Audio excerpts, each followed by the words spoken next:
Vanoggend wil ek vir jou vra, terwyl ons besig is met hierdie liedjie, dat hierdie liedjie sal inspraak maak in jou hart vanoggend. Hierdie liedjie is Give Thanks with a Grateful Heart.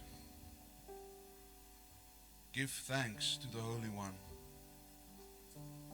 Give thanks because He's given Jesus Christ, His Son. En as jy vanoggend 'n las op jou skouers het, as jy vanoggend bemoeid is, daar's niks wat vrymaak soos 'n dankbare hart nie. Want jy sien, 'n dankbare hart sê, dit kom nie uit myself uit nie, maar my krag kry ek van die een wat hemel en aarde geskaap het. En as jy vandag krag nodig het, as jy vandag 'n las het, as die juk te swaar raak, hier het jy nou 'n geleentheid om jou hart te deel met jou Vader. Dankie, Jesus.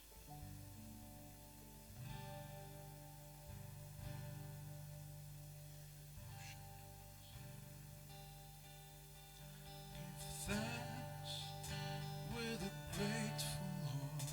Give thanks to the Holy One. Give thanks because He's given Jesus Christ, His Son. Give thanks with a grateful heart. Give thanks to the Holy One. Give thanks because He's given Jesus Christ, His Son. Let the weak say, I am strong. Let the poor say, I am rich because of what the Lord has done for us. And let the weak say, I am strong. Let the poor say, I am rich because of what the Lord has done for us. Give thanks. Give thanks with a grateful heart. Give thanks to the Holy One. Give thanks because He's given Jesus Christ, His Son. Give thanks with a grateful heart. Give thanks to the Holy One. Give thanks because He's given Jesus Christ, His Son. Let the weak say, I am strong. Let the poor say, I am rich because of what the Lord has done for us. And let the weak say, I am strong. Let the poor say, I am rich because of what the Lord has done for us. Give thanks. Ons hemelse God en Vader, vanoggend wil ons as gemeente net na U toe kom en net by U voete kom sit en net sê dankie. Dankie my God en hemelse Vader vir die geleentheid wat ons vanoggend het, ten spyte van wat aangaan in ons lewens, in ons harte, ons gedagtes, kan ons steeds na U toe kom en net sê Abba, en ons hande net uitsteek en weet dat U tel ons op vanoggend. Ons sê vir die dankie vir die voorreg wat ons het om in vryheid ons geloof uit te kan oefen. Dankie vir wie U is, my God en hemelse Vader. Dankie vir die opoffering wat U gemaak het van U seun om vir ons te steun. Jesus Christus, dankie vir die lyding wat U deurgegaan het sodat ons vandag oorwinning kan hê. Heilige Gees, dankie vir U lyding in ons lewens elke liewe dag. Ons hart is vanoggend dankbaar. Amen. Amen, kom ons gee die Here lofoffer vanmôre Halleluja. hier in sy huis. Baie dankie band, waardeer julle, so bly om hier vanoggend op die laaste Sondag en ook die laaste dag van 2023 hier in die huis van die Here te verwelkom. Soos jy weet, na die verloop van die diens is u baie welkom om gou huis toe te gaan en gemaklike klere aan te trek en dan so 11:30, 10:30 gaan die jeug vir ons die vure aansteek, so enige tyd hier van 11:00 af tot 11:30 sal die vure reg wees, dan kan u die vleisie begin braai, so asseblief bring net die eie kampstoele en jou koeldrank en jou ekstra eetgoedjies en ons sal die vure voorsien. Ons gaan net lekker die ou jaar afsluit met 'n lekker bring en braai hier by die kerk, so onthou dit asseblief en ons sien uit om net 'n bietjie vanmiddag saam met u te kuier. Daar sal nou nie aanddiens vanaand wees nie, maar ons gaan net bietjie lekker saam kuier en die ou jaar afsluit. En dan môreoggend staan ons op in 2024. Ek wil vanmôre 'n woord bedien wat ek dink belangrik is en noodsaaklik is, veral op die vooraand van 'n nuwe jaar wat onbekend vir ons is. En ek lees vanmôre uit Spreuke 27 vers 1. I want to read Proverbs chapter 27 verse 1. The Bible says, "Do not boast of yourself and tomorrow, for you know not what a day may bring forth." Beroem jou nie op die dag van môre nie, want jy weet nie wat die dag sal bring nie. Die titel van die boodskap van môre is, môre word deur vandag bepaal. Today determines tomorrow. Ek wonder hoeveel van ons aan die begin van 2023 het beplan dat 2023 sou gaan soos dit gegaan het. As van die vanmôre wat sê, man, 2023 kon nie beter gaan nie, dit het my verwagtinge ver verstrek. Ander van u gaan sê, dit was glad nie wat ek beplan het nie, en as ek dit nie weer hoef te beleef nie, sal ek die Here dankbaar wees. Op die 28ste en die 29ste Desember, nou hierdie maand, 3 en 2 dae gelede, het ek die hartseer voorreg gehad om 2 roudienste te behartig. Die een op die 28ste was vir ouers van 'n stilgebore babietjie. Die ander was vir 'n moeder en 'n vader, familie, vriende en geliefdes, wat 'n 28-jarige jong man, 'n seun, 'n boetie, 'n neef, 'n vriend aan die dood afgestaan het. Nie een van daardie bywoners van beide die dienste het ooit aan die begin van 2023 beplan om op die 28ste en 29ste Desember in 'n roudiens in hierdie kerk te sit om 'n ouer paar te troos nie. En so sal elkeen van ons wat vandag sit en ons het planne en verwagtinge vir vanaand en waartoe ons gaan en wat ons gaan doen en ons het allerlei plannetjies vir 2024.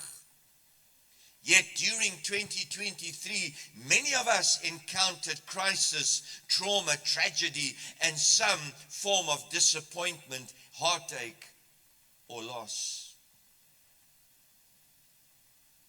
U het dalk geweldige trauma en hartseer en ontsteltenis beleef, maar u het dalk dit ook vir iemand anders veroorsaak.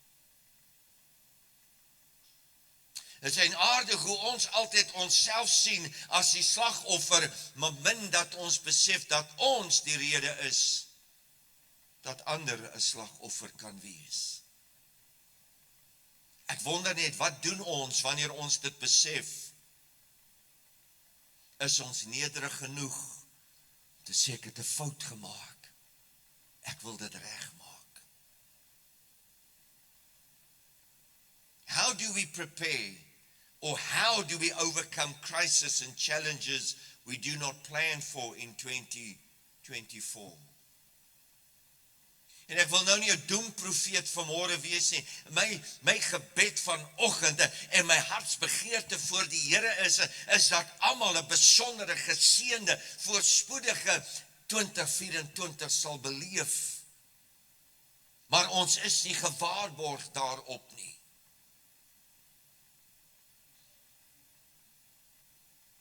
Maar ons vind 'n riglyn vandag.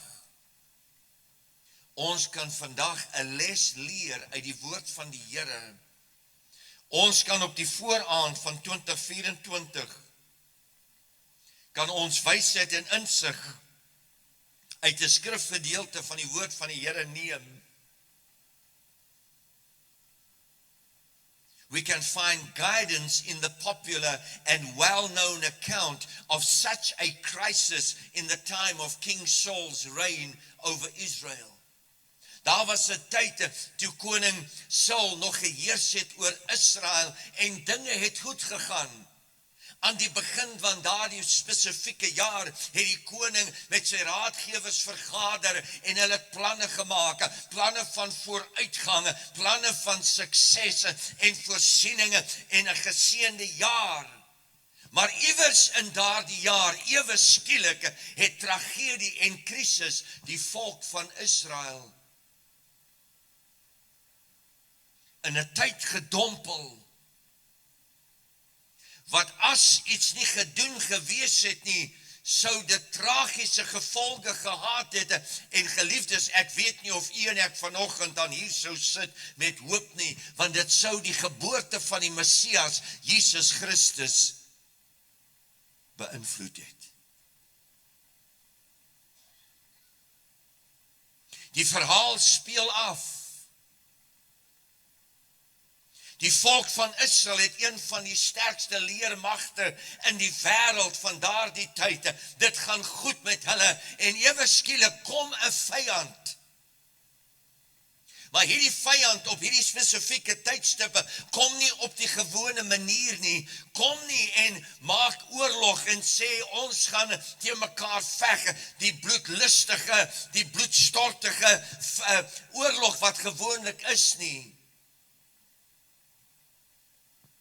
You see, this would not be a bloody battle with loss of thousands of lives and countless casualties like we see in the movies like Gladiator, Knights of the Round Table, or 300, waar ons sien die manne met swaarde en met spiese mekaar steek en doodmaak en dis net bloed en alles oral.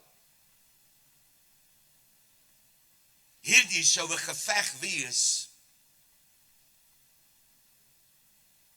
tussen twee manne, hand tot hand.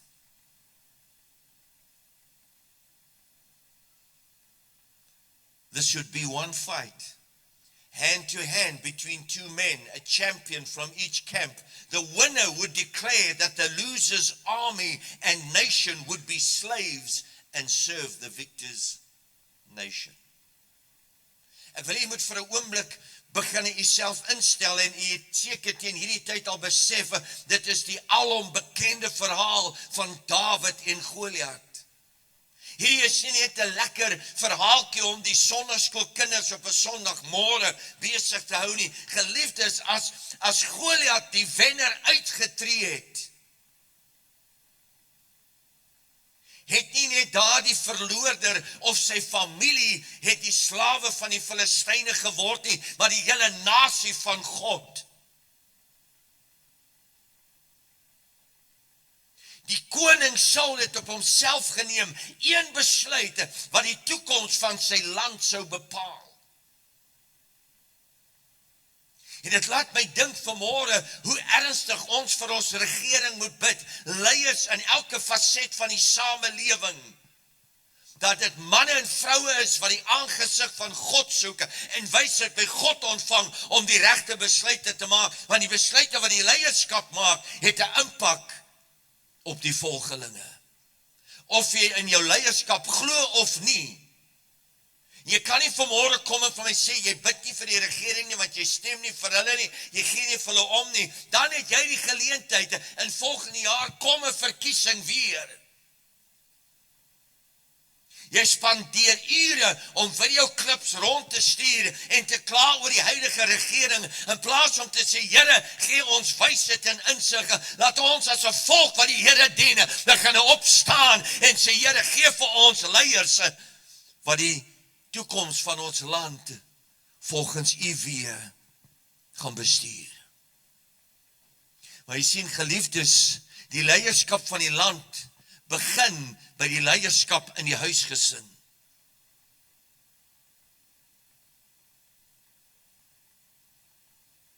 Ons wil die regering verander, maar die huis is siek en vrot. Die gesagsorde van God bestaan nie in die huisgesin meer nie. Mamma wil alles doen, mamma wil die besluite maak, mamma wil in beheer wees, en God se gesagsorde sê, die vader is die hoof van die huis. En die kinders onderwerp hulle aan die ouers se gesag, dat mamma en pappa saam besluit oor wat in die huisgesin gebeur.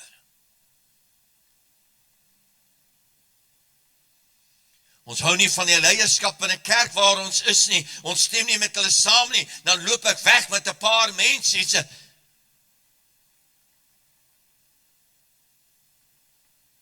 Of jy sê, vir 'n oomblik gaan jou bediening redelik goed gaan, maar jy's uit die wil van God, die gesagsorde, soos wat jy gemaak het, sal met jou gedoen word. Om te rebelleer teen gesag is nie die antwoord nie, dis om jou te onderwerp en te bid vir die gesag, dat die Here hulle oë oopmaak om te sien wat hulle nie sien nie. This was a crisis of epic proportion and severe consequences for the nation of Israel.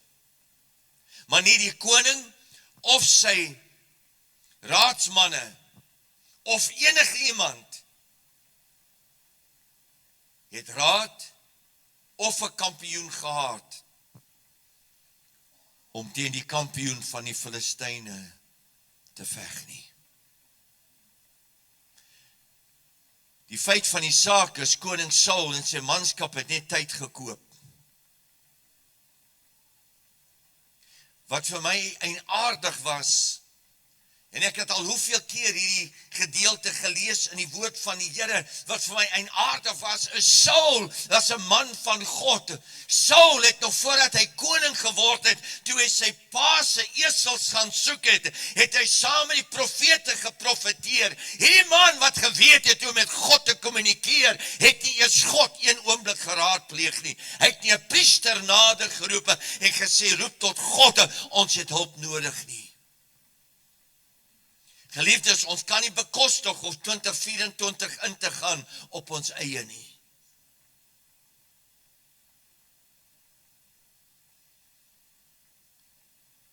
Maar toe tree 'n jong man na vore, 'n tienerseun. Hy kom en hy sê iets moet gedoen word. 'n Mens sou dink hy's dalk arrogant. 'n Mens sou dalk gedink het hy's nie op sy plek nie. Inteendeel, toe hy daar arriveer, sy pa het hom gesê, bring vir jou broers kaas en brood. Ek gaan kyk hoe gaan dit daar in die gevegsfronte. Toe hy daar kom met sy broers hom afgejag en sê, wat soek jy hier, jou nuuskierige agie? Toe sê hy, maar wat gaan hier aan? Toe hoor hy iemand anders sê, die koning het gesê, die een wat hierdie vyand oorslaan, sal sy dogter kry. Dawid het gedink, dit is 'n goeie idee.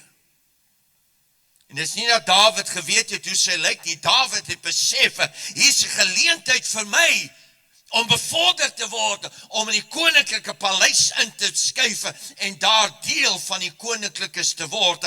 En my gesin gaan gevrywaar word van belasting. Dawid het gesien, hier's 'n geleentheid, nie net vir homself nie, maar om sy gesin te bevorder. Maar voor dit besef Dawid, hier's 'n probleem. As iets nie gedoen word nie, sal hulle onmiddellik in slawerny gedompel word. Dawid het geweet wat dit was om vry te wees. Dawid het geweet wat dit was om met vrymoedigheid die Here te aanbid, sy lof te besing net waar hy wil, net wanneer hy wil. Hy het geweet wat dit was om in die vryheid van die veld, onder die koelte bome te sit, die skape te gewaar en te weet, die vryheid wat hom gebied is, kan hy geniet. En op daardie oomblik het dit tot hom deurgedring, as hierdie vyand nie verslaan word nie, is ons vryheid van ons ontneem.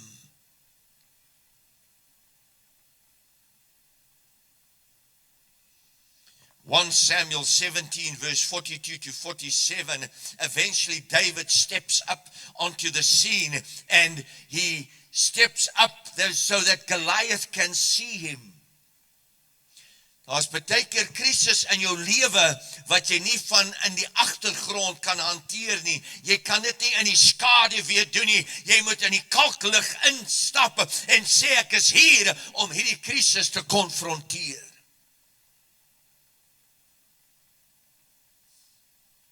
(1 Samuel 17, 42 to 47 says, and when the Philistine looked around and saw David, he scorned and despised him, for he was but an adolescent with a healthy reddish color and a fair face.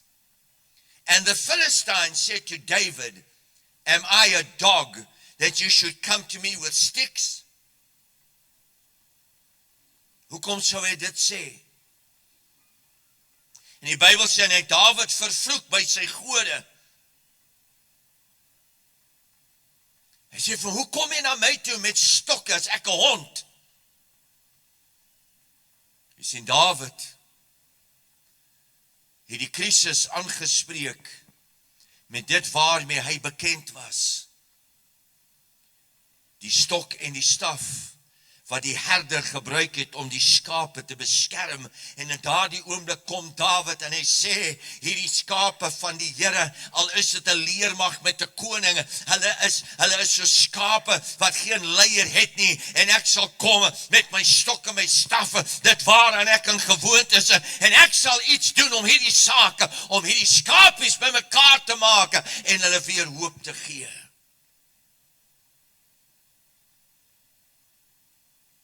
The Philistine said to David, come to me and I will give your flesh to the birds of the air and the beasts of the field. Dalk in hierdie jaar die krisisse wat u beleef het vir jou aangespreek en vrees in jou ingeboesem, dat jy nie geweet het watter kant toe nie, jy kon nie eers reg dink nie, en dis wat Goliat vir Dawid gesê het. Maar geliefdes, kom ons kyk terug op die krisisse en die trauma van die jaar wat verby is, dalk die uitdagings in jou besigheid, en vra net vir jouself, hoeveel van al jou bekommernis het waarheid geword?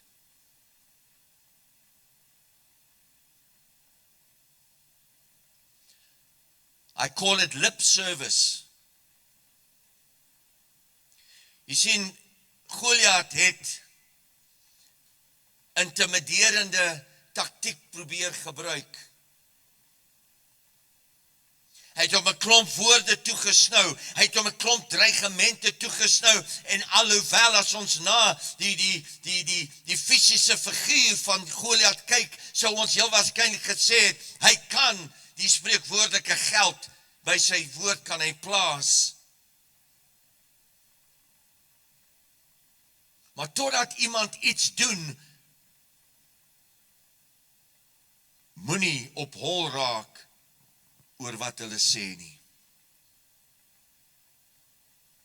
Dawid hoor wat hy sê. Die Bybel sê inteendeel, 'n paar dae voor dit, elke oggend het Goliat opgestaan, voor die volk verskyn, en hulle toegesnou, hulle intimideer. Dit was nie soveel die fisiese figuur en hoe groot Goliat gelyk het nie. Dit was sy woorde wat hulle vreesbevange gemaak het. Geliefdes, in die jaar wat verby is, na hoeveel woorde van die mense het u na geluister, en hoeveel keer het u na die woord van God geluister? Then said David to the Philistine, "You come to me with a sword, a spear and a javelin." In other words, David said, "You come to me with weapons of war. I come to you with weapons of protection." As 'n groot verskil. Wanneer jy jou krisis aanspreek, net die gedagtegang dat jy jou familie wil beskerm, dat jy die bedieninge en die kerk waarin jy lidmaat is wil beskerm, dan sal die Here vir jou veg. Maar wanneer jy wapens van vyandigheid wil uithaal, in plaas van wapens van vrede en beskerming, gaan jy seer kry en jy gaan ander seer maak.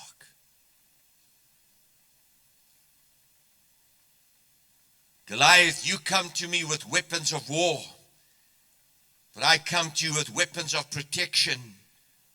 Because when God sees the heart of somebody who wants to protect something else, and especially that which is dear to God's heart, it begins to stir the heart and the hand of God, and something wonderful has to happen. It says, Goliath, you come with the weapons of war, but I come to you in the name of the Lord of hosts, the God of the ranks of Israel, whom you have defied.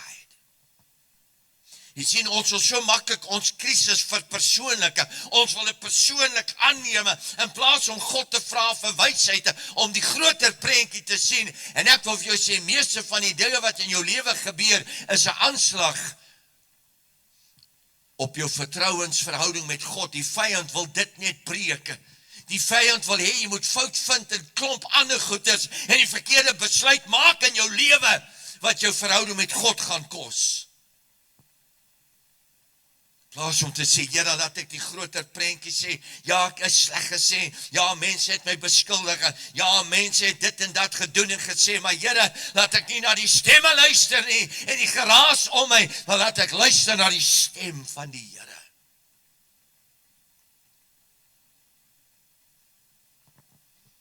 Nie een keer het Goliat enigiets gesê teen God nie, maar in sy boodskap, in sy intimidasie, in sy manier van hoe hy die volk van die Here behandel het Dawid raak gesien en gesê, hierdie man is nie besig met persoonlike goed nie. Hy besef nie, hy is te dom om te besef, hy is besig om God uit te daag. Want dit is God se volk waarmee hy besig is. Ek wil vanmôre vir jou sê, as jy werklik waar 'n kind van die Here is, wat in 'n verhouding met God wandel en leef, wanneer mense jou leed wil aandoen, is hulle eintlik besig om teen God te doen. Moet dit nie persoonlik aanvat nie. Sê net, Here, wat kan ons hieromtrent doen? Moet ek iets terugsê? Moet ek iets doen? Of moet ek stil bly? Hoeveel keer in die woord van die Here het Dawid gesê, Here, moet ek dit doen? Moet ek hulle agterna sit? Moet ek oorlog gaan maak? En eers as die Here gesê het, ja,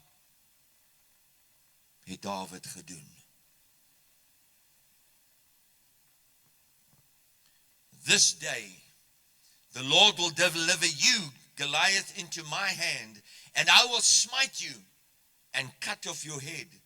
And I will give the corpses of the army of the Philistines this day to the birds of the air and the wild beasts of the earth, that all the earth may know there is a God in Israel. Hoekom wil jy oor jou krisis kom? Hoekom wil jy uit jou probleem uitkom, sodat jy vir mense kan sê, dit gaan goed met jou, of wil jy dit sê, sodat jy vir ander getuienis kan wees, en kan sê, die Here God is lofwaardig. Dit wat in my lewe gebeur het, was daar, sodat hy die lof en die eer kan ontvang. And all this assembly shall know that the Lord saves, not with sword and spear, for the battle is the Lord's, and he will give you into our hands. Listen to the following two statements. Number one, a crisis will make or break you. 'n Krisis sal jou maak of dit sal jou breek. Secondly, in a crisis situation, you cannot wait to see what will happen. You need to initiate a solution. In 'n krisissituasie kan jy nie wag om te sien en te kyk wat gaan gebeur nie. Jy moet inisiatief toon en 'n oplossing vind. David identified and relied on his potential, his gifts and his qualities. Waarmee het God jou geseën? Wat se gawes, wat se eienskappe wat uniek is aan jou, het God jou gegee? You see, your full potential lies in what you have, not in what you don't have. David did not have a spear. David did not have a sword. David did not have armor and a shield. David had a sling, a shepherd's crook and a shepherd's staff. And that was good enough for God to use. Wat het jy, wat God jou gegee het, en hou op kyk, wat ander het en wat jy nie het nie, om jou deur 'n krisis te bring.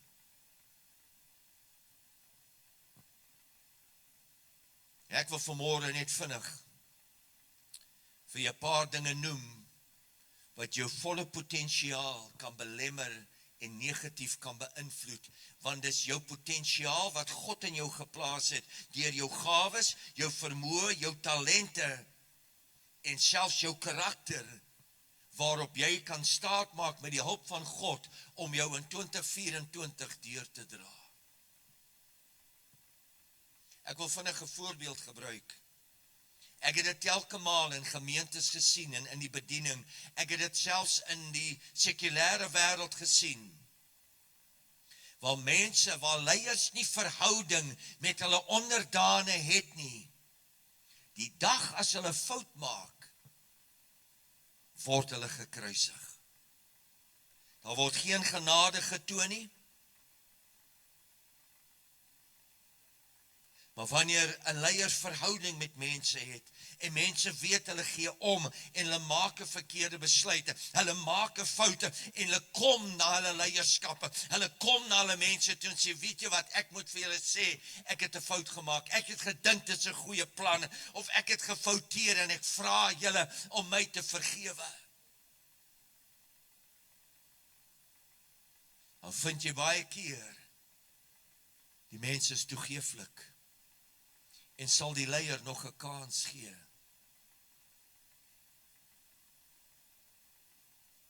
Kyk, bevorder, werk in 2024 aan die potensiaal, die gawes en die kwaliteite wat God jou gegee het. Vra die Here om jou te help om daaraan te werk, dit versterk, te verbeter.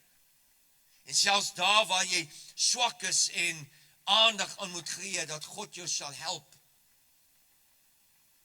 Dat jy 'n gebalanseerde mens kan wees. But what are hindrances to your potential in handling crisis? Number one hindrance is disobedience, ongehoorsaamheid. Dit sal wees ongehoorsaamheid aan die woord van die Here, en dat jy jou nie aan God se gesag onderwerp nie. En ek sê weer, God stel leiers aan, en ons stem nie altyd met leierskap saam nie. Ek het ook in my lewe al gedink, man, hoekom maak die leiers so besluite? Ek sou dit anders doen, maar jy sien, die probleem is, ek sit nie in daardie stoel nie. Ek het nie die WhatsApps en telefoonoproepe gekry, wat daardie leier gekry het. So dis maklik vir my om met onvoldoende inligting 'n besluit te maak.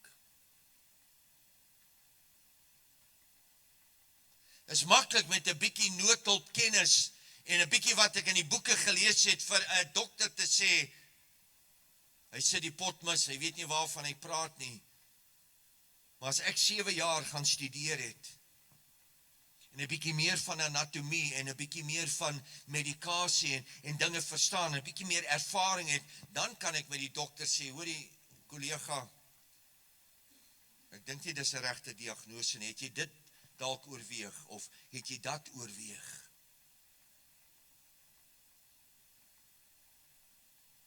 Ek wil ernstig vir die vraag vanmôre. As jy probleme het met gesag by jou werk, moenie 'n ander werk gaan soek nie. Jy gaan daar ook 'n leier kry, iemand oor jou wat jy ook, want jy moet die toets slaag. God werk dalk aan jou karakter, hy werk dalk aan jou hoogmoed. Hy werk dalk aan jou hardkoppigheid, jou eie sinnigheid. God sê ek wil jou help om dit te oorwin. En jy gaan agterkom dat jy dalk dan nog verder kan vorder en meer kan bereik deur te bly waar jy is, maar jou te onderwerp aan die gesag. Jy kan dalk 'n raadgewer word. Dat daardie leier jou dalk sal vra, man, hoe sou jy dit hanteer? En saam kan julle vir die besigheid iets meer beteken. Nommer 2, the second hindrance is sin, sonde.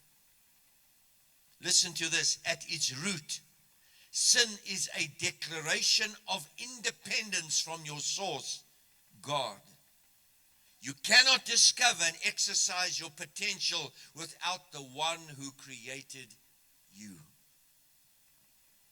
As jy dink, jy kan 2024 ingaan sonder die Here, verklaar jy eintlik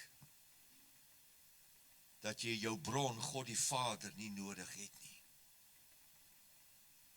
You might have achieved much this past year. God might have blessed you in whichever facet of your life. Do not think that you did it on your own.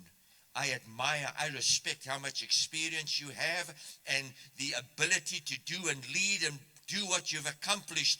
But I need you to stop a while and ask yourself, was it not perhaps for people praying for you and that God blessed you? Do not be so arrogant and think it will happen in 2024. Begin vanaand, vandag om te sê, Here, vat my hand en gaan saam met my. Ek kan nie bekostig om U as my bron te verloor nie. My bron van insig, my bron van wysheid, my bron van kennis, my bron van raad. My bron van finansies, gesondheid en menseverhoudings. Nommer 3 is vrees. Pas op vir vrees. Beware of fear. When you allow fear to rule you, you end up dwelling on what could go wrong instead of what could go right. Neutralize fear with faith. Neutraliseer vrees met geloof. 'n vierde hindernis om jou volle potensiaal te bereik en 'n krisis te oorkom en oorleef is moedeloosheid. Discouragement. We become discouraged when crisis comes upon us and we begin to ask questions. And mostly those questions are negative questions. Number 5, beware of procrastination. Pas op vir uitstel.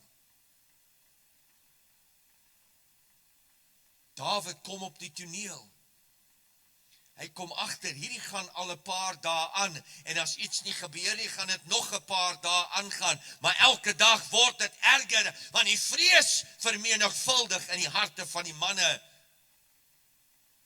Hoe langer jy toelaat dat die krisis oor jou heers, hoe moeiliker is dit om hoop en 'n uitweg te sien. Hoekom kon Dawid in 'n oomblik die situasie opsom en tot 'n besluit kom. Eerstens, hy was 'n man na God se hart. Hy het 'n verhouding met God gehad. Hy het daagliks die lof van God besing. Hy het psalms geskryf oor die grootheid van God. Maar daar het op 2 gevalle moes Dawid in 'n oomblik van 'n krisis moes hy 'n besluit maak. Dit was een dag met 'n beer en 'n ander dag met 'n leeu toe hulle die kudde van sy vader bedreig het. Toe besef Dawid, ek kan nie wag tot my pa aankom nie. Ek kan nie die skape los en hulp gaan soek nie. Ek is hier. God het my hier geplaas om my pa se skape te bewaar. God het my vermoë, talent en potensiaal gegee. Ek sal hierdie skape beskerm. En nou is 'n beter tyd as ooit. Ek wil amper sê, ek weet nie of die beer en die leeu bewus was van Dawid nie. Maar Dawid het besef, voordat hulle my sien, moet ek iets omtrent hierdie saak doen. Partykeer sien jy iets aankom, geliefdes. Jy kry 'n voorgevoel of jy begin sien iets loop nie lekker in jou besigheid nie. Iets loop nie lekker in jou verhoudings nie. Iets is nie lekker nie. Jy sien dit aankom, dan moet jy die Here vra vir wysheid en so gou as moontlik die probleem aanspreek, nie die persoon nie. There is no time like the present. Do something now. Number 6. Pas op vir mislukkings uit jou verlede. Almal van ons maak foute. Ons val. My vraag is net, het jy opgestaan? Number 7. Pas op vir ander se opinies. Be careful of the opinions of others. Ask God what He thinks. His opinion is all that matters. Want jy gaan 5 mense wat dit sê en 5 mense wat iets anders sê, en as jy nog meer de mekaar as wat jy was, vra God van die begin af. En number 8, pas op vir afleidings. Be careful of distractions. Whatever does not help your progress hinders it. Dawid staan. Hy sien hoe Goliat daar staan en sy spiere bult en jong manne wat The Rock ken, sy borspiere so wikkel en allerhande goeters en hy kom en hy praat praatjies en Dawid kyk en hy sê, man, ek gaan nie deur al jou afleidings beïndruk word nie. Jy sien, en baie keer kyk ons na al dit wat mense sê en al die bysaakies, maar ons sien nooit die eintlike probleem raak nie. En number 9, 'n afsluiting, vergelyking. Comparison. Moet nooit jouself of jou omstandighede met ander vergelyk nie. Dit is nie dieselfde nie. Al is die situasie dieselfde, al lyk alles so naby mekaar, jou vermoë, potensiaal, gawes en dit wat God jou gegee het is anders as die ander persoon. Jy kan nie hierdie krisis hanteer soos die ander persoon dit gedoen het nie. I conclude this morning with James chapter 4 verse 13 to 15. James writes and says, "Come now, you who say today or tomorrow, we will go into such and such a city and spend a year there and carry on our business and make money. Yet you do not know the least thing about what may happen tomorrow. What is the nature of your life? You are really but a wisp of vapor, a puff of smoke, a mist that is visible for a little while and then disappears into thin air. You ought instead to say, if the Lord is willing, we shall live and we shall do this or that thing." Môre word deur vandag bepaal. Israel se môre was bepaal deur wat Dawid die vorige dag gedoen het.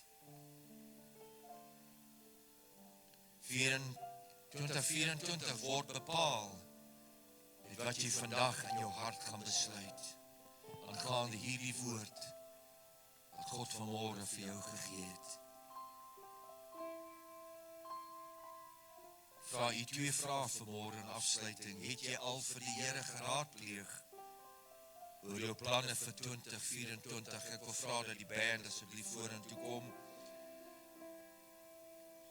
Ons gaan hierdie liedjie sing in afsluiting. Hou my trou, Here Jesus. Hou my trou waaraan? Aan my geskiedenis, aan my ervaring van die verlede, of gaan ek vra, hou my trou aan u woord, hou my trou aan u leiding. Het jy al vir hierdie jaar, die Here geraadpleeg oor 2024 en tweedens, het jy sy goedkeuring en magtiging ontvang? There's a big difference. Have you consulted the Lord with regard to your plans for 2024? The second question, has God given you consent and authorization? How many employees have you disciplined for not having authorization, not having consent to do what they did? So why don't you consult God? Receive consent and authorization to do what you plan to do in 2024. Terwyl jy vanmôre saam met my op die voete staan en gaan vir Ben vra, Ben, kan net 'n bietjie nader staan, net vir ons afsluit as ons klaar gesing het asseblief. En ek wil hê jy moet met hierdie lied uit die kerk uitstap. Hou my trou, Here Jesus, hou my trou. Hou my trou, Here Jesus, hou my trou. Hou my trou, Here Jesus, hou my trou. O, daar's 'n stryd wat ek moet stry, daar's oorwinning te verkry. Gee my krag elke dag en hou my trou. O, hou my trou, Here Jesus, hou my trou. En hou my trou, Here Jesus, hou my trou. O, daar's 'n stryd wat ek moet stry, en daar's oorwinning te verkry. Gee my krag vir elke dag en hou my trou. Oh, keep me true, Lord Jesus, keep me true. Oh, keep me true, Lord Jesus, keep me true. Well, there's a race that I must run, and there are victories to be won. Give me power for every hour to be true. Oh, hou my trou, Here Jesus, hou my trou. Oh, hou my trou, Here Jesus, hou my trou. Oh, daar's 'n stryd dat ek moet stry, en daar's oorwinning te verkry. Gee my krag elke dag, hou my trou. Dankie Ben.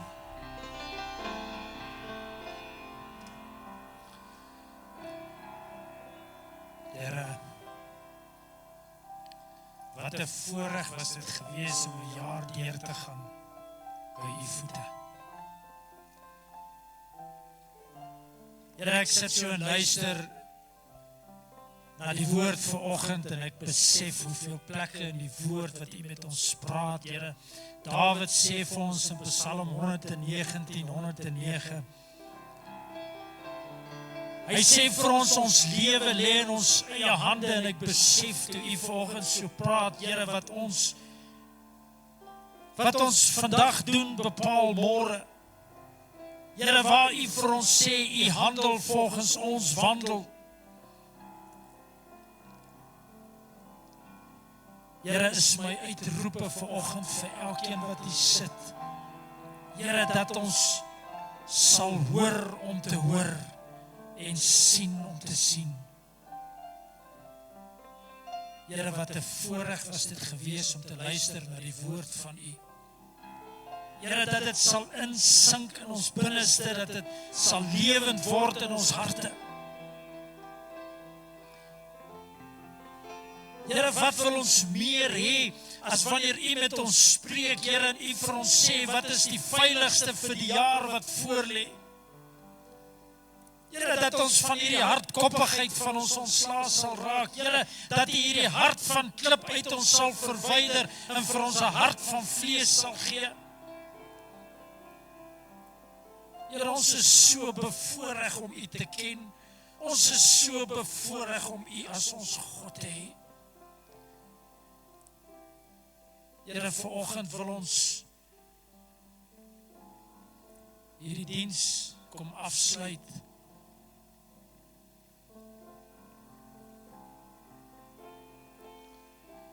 Here, ons wil saam met die seeraards vanoggend uitroep, heilig, heilig, heilig is ons God. Here, dankie dat ons die nuwe jaar saam met U kan ingaan. Ons wil net die eer aan U bring. Net die heerlikheid, want dit kom U toe. U wat lofwaardig is, die enigste wat aanbidwaardig is. Prys U naam in hierdie oggend. Loof die naam van Jesus tot in ewigheid.